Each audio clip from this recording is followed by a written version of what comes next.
கிறிஸ்துவுக்குள் மிகவும் பிரியமானவர்களே, கடவுள் நம்மீது பாராட்டும் அன்பு நம் அறிவுக்கு எட்டாத ஒரு அன்பு. எரேமியா 6:8 கர்த்தர் பின்வருமாறு சொல்கிறார்: எருசலேமே, என் ஆத்துமா உன்னை விட்டு பிரியாதபடிக்கும், நான் உன்னை பாழும் குடியேற்ற தேசமும் ஆக்காதபடிக்கும் புத்தி கேள்.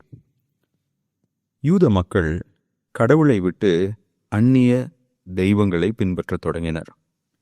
கடவுள் பலமுறை அவர்களை எச்சரித்தும் கடவுளுடைய எச்சரிப்புகளை குறித்து அவர்கள் கவலையற்றவர்களாக இருந்தார்கள்.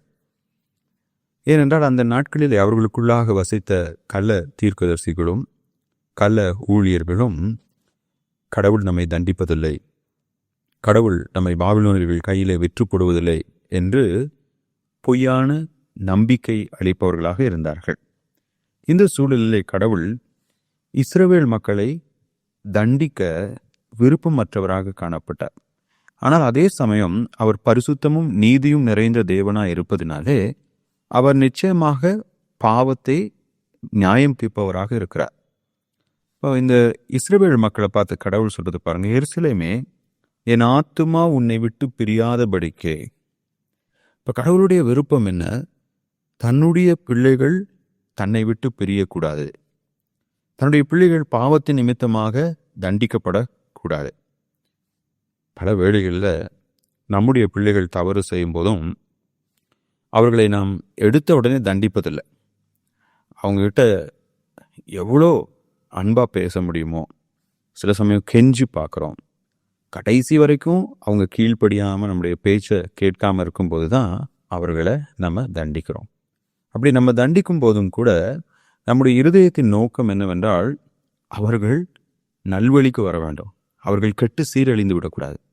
இப்போ தேவன் யூத மக்கள் மீது கோபம் கொண்டார். ஏனென்றால் பல முறை அவர் அவர்களோடு பேசிய போதும் அவர்களுடைய பாவத்திலிருந்து அவர்கள் மனம் திரும்பவில்லை. ஆகையினால அவர்களுடைய பாவத்தை அவர் தண்டிக்கப் போகிறார். ஆனால் அவருடைய தண்டனையிலிருந்து ஒருவன் தப்பித்து கொள்ள வேண்டுமே என்றால், அவருடைய நியாய தீர்ப்பிலிருந்து ஒருவன் தப்பித்து கொள்ள வேண்டுமே என்றால் அவர் சொல்றாரு, புத்தி கேள். அதாவது கடவுளுடைய வார்த்தைக்கு செவி கொடு, உன்னுடைய பாவ வழிகளை விட்டுவிடு, மனம் திரும்பு, கர்த்தருடைய வார்த்தையை கைக்கொள்.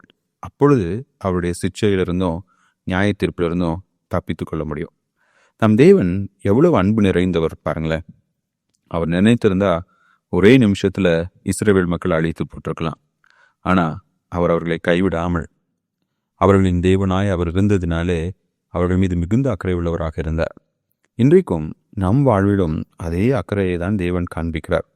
நாம் தேவனால் தண்டிக்கப்படாதபடிக்கும் கர்த்தருடைய சிக்ஷைக்குள்ளாகாதபடிக்கும் அவருடைய வசனத்திற்கு நாம் செவி கொடுத்து கீழ்ப்படிய வேண்டும் என்று அவர் விரும்புகிறார்.